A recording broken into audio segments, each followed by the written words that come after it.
ang House at Your Service. Sa bahaging ito, aalamin natin ang mga isyong legal na madalas kinakaharap ng ating mga kababayan.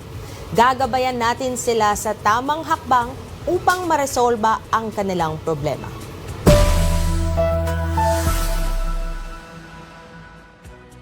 Dumulog sa House at Your Service si Teresa Trinidad Caña para ireklamo ang half-siblings ng kanyang namayapang asawang si Romulo Caña. Ayon kay Aling Teresa, inangkin ng mga kapatid sa ama ni Mang Romulo ang mga ari-arian nito, kabilang ang bahay, 2 smartphones na may access sa mga kontrata sa negosyo at iba pang mahalagang gamit. At para ilahad ang mga detalye, makakausap natin ngayon si Teresa Trinidad Caña na kasama ang kanyang pamangkin na si Lizelle Trinidad. Magandang araw sa inyo, Ma'am Teresa. Magandang araw At po. Ma'am Lizelle, salamat sa pagpunta nyo dito sa pagbigay ng oras para mabahagi nyo itong legal issue. Siguro ikwento nyo po ano ba ang naging cause nito? Nung una, nagkita-kita naman na kami yan mga half-siblings sa father side. Pero mga maliliit pa sila noon. Tapos ito, parang nasa 20 years mahigit bago kami nagkita-kita.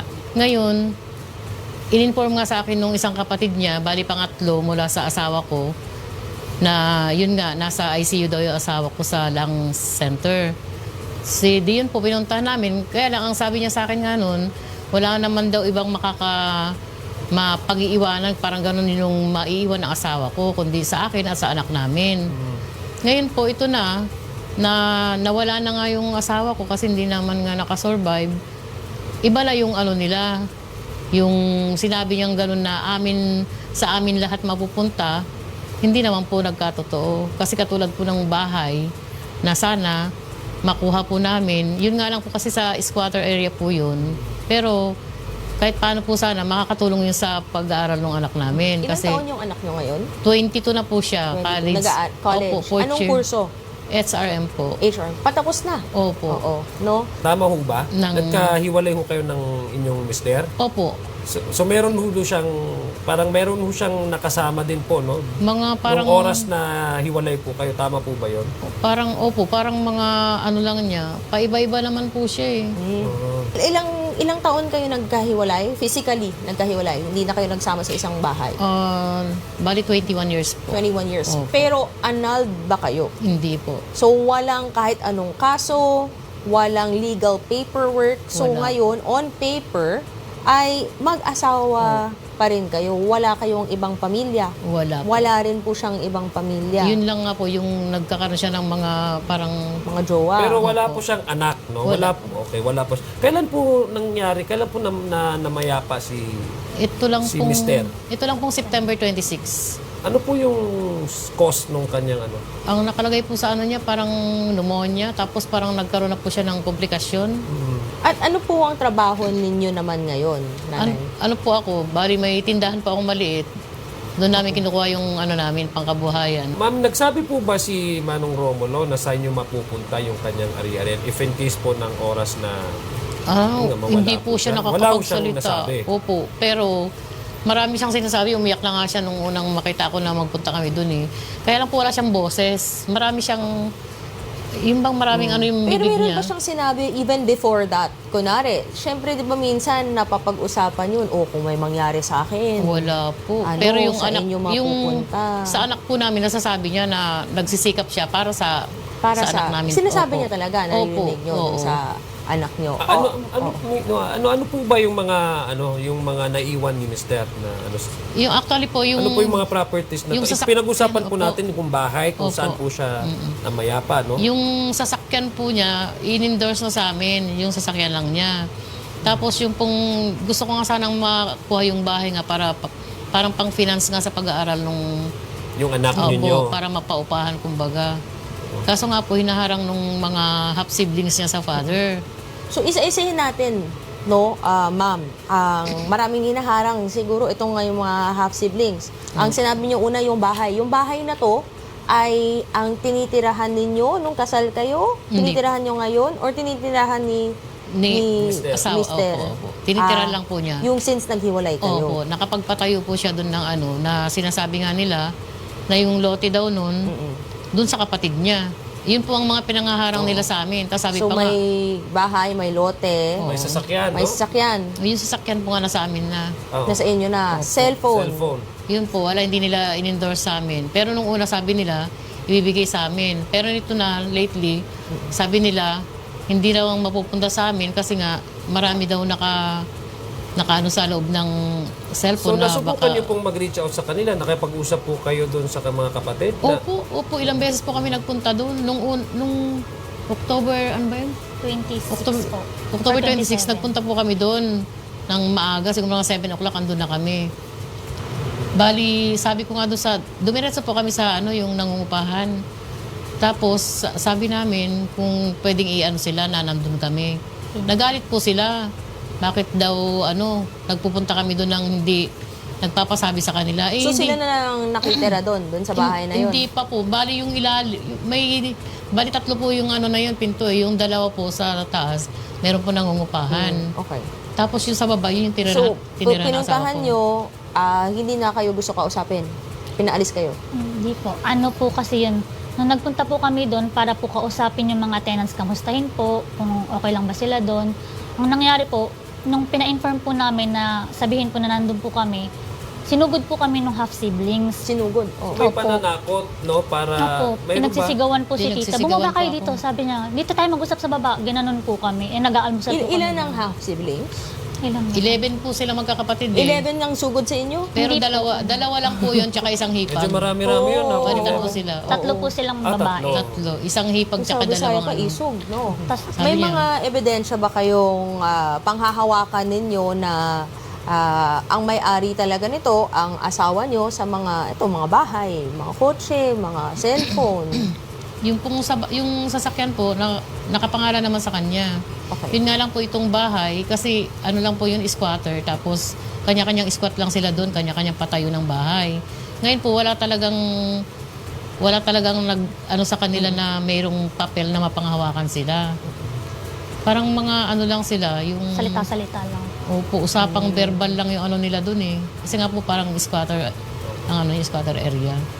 At kaugnay po niyan, no? Kaugnay po niyan na Attorney Mig, sinubukan po namin kunin ang panig ng half-siblings ni Mang Romulo na nirereklamo po ni Aling Teresa pero hindi po nila kami pinaunlakan. Aling Teresa, Lizelle, ano po yung plano ninyo, no? Bali po yung barangay, nagsabi po sa amin kahapon na babalikan nila sila. Tapos raw sila na schedule para magkausap kami. Sabi po ng barangay. Bali, may message na lang daw po nila ako kung kailan kami magkikita-kita. So, at this point, sa barangay muna kayo, Opo. isa-schedule nyo, Opo. at tingnan natin kung magpapakita. Oo. Oo. Pero wala specific, no? Wala silang nagsabi na specific date talaga, no? Wala po. Pero yung kahapon po Parang sabi, open-ended siya, Attorney Mix, no? Oo. Ganun talaga. Siyempre, kahit pumunta ka sa barangay, may mga kasong ganun, hindi ka pwedeng, pag magdemanda ka, siyempre two parties yan. Pag hindi nagpakita yung isa, kaya nga, kahit may barangay katarungan tayo, na kailangan mong dumaan ng barangay, pag walang nasettle doon, hindi nagpakita, ay doon na po. So, ayan po. Maraming salamat, Aling Teresa at Lizelle, sa inyong pagbabahagi. Para naman bigyang linaw ang problema ni Nanay Teresa, makakausap po natin sa linya ng telepono si Attorney Maria Teresa Bautista ng Public Attorney's Office ng Caloocan City. Attorney, magandang araw po sa inyo. Si Congressman Zia po ito. At kasama ko po dito si Attorney Mix Nograles. Magandang araw po, Congressman Zia and Attorney Nograles po. So kasama po natin ngayon, attorneys na Aling Teresa at Lizelle, ang pamangkin po niya. Humihingi po sila ng legal advice tungkol sa mga karapatan ni Aling Teresa sa kanilang mga pag-aari ng namayapang asawa. Oo. Si Mang Romulo, sabi nga ni Aling Teresa, kinukuha ng half-siblings niya ang kanyang mga mahalagang gamit from yung bahay. Sasakyan ata, tsaka cellphone, kung di po ako nagkakamali. So, ano po, Attorney, yung pwede po nating maging legal advice kay Aling Teresa dito po sa atin, sa studio? Yes. Sa sitwasyon po ni Nanay Teresa, malinaw naman po sa ating batas na si Nanay Teresa bilang naiwang asawa ni Tatay Romulo, may anak po ba sila? Meron po, meron silang Opo. fourth Kung- year college. Oh yes. Kung ito pong anak, sila po ay malinaw na tagapagmana. Sila po ay tinatawag na compulsory heirs. Ang pagmamana po kasi, ayon sa Article 978, succession pertains in the first place to the descending direct line. Magkakaroon lamang po ng karapatang magmana mula kay Tatay Romulo ang kanyang mga kapatid kung walang tagapagmana mula sa kanyang direct descending line, which in this case, yung pong anak po nila, or kung merong illegitimate children or ascendants or magulang pa po itong si Tatay Romulo. Ito po ay naaayon naman sa Article 1003 ng Civil Code. So, settled po tayo dyan. Para lang maklaro natin, 'di ba, yung mga terms na ano po ba yung mga direct descending line ng mga ganito, Yes. no? Yung Dahil nga po ang asawa, legal wife, regardless no na naghiwalay sila physically, basta walang annulment, ay considered po. under the law Opo. na asawa po. Siya ang tagapagmana dahil direct, yung sabi niyo, direct descending line.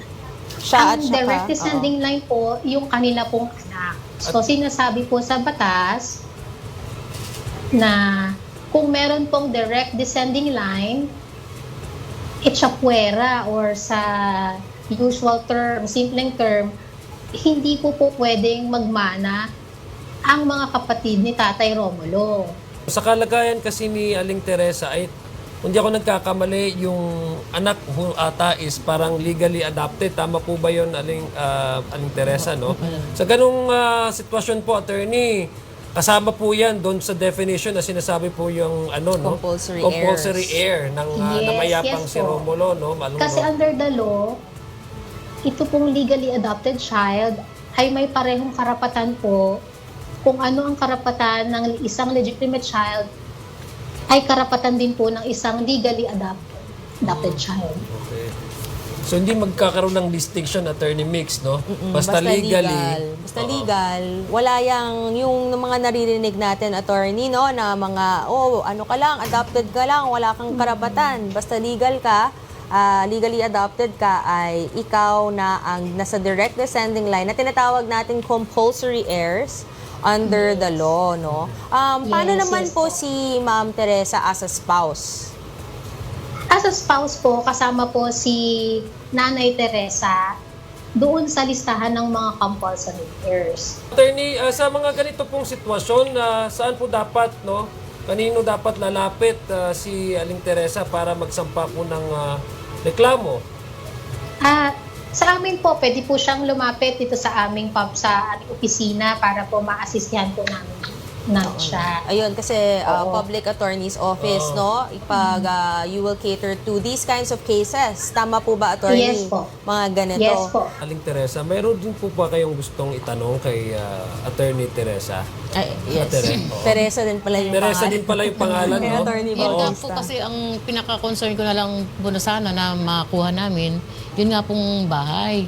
Para makatulong po sa financial needs ng namin, estudyante. Kasi may paupahan, no? Opo. May business din kasi. Malaking tulong Oo. din po sa... Yun nga lang po, yung mga papers, wala lang po talagang papers na makukuha kami doon na kanya talaga kasi nga squatter area po yun. Kanya-kanyang squat lang sila noon nung magpatayo sila doon ng bahay.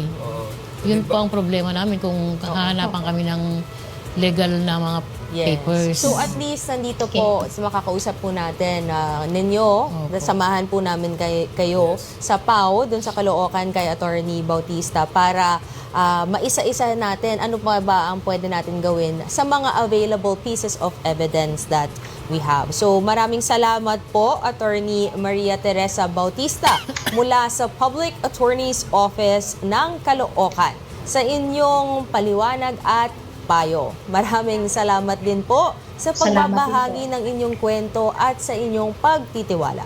Maraming salamat, Attorney Tere. Salamat po.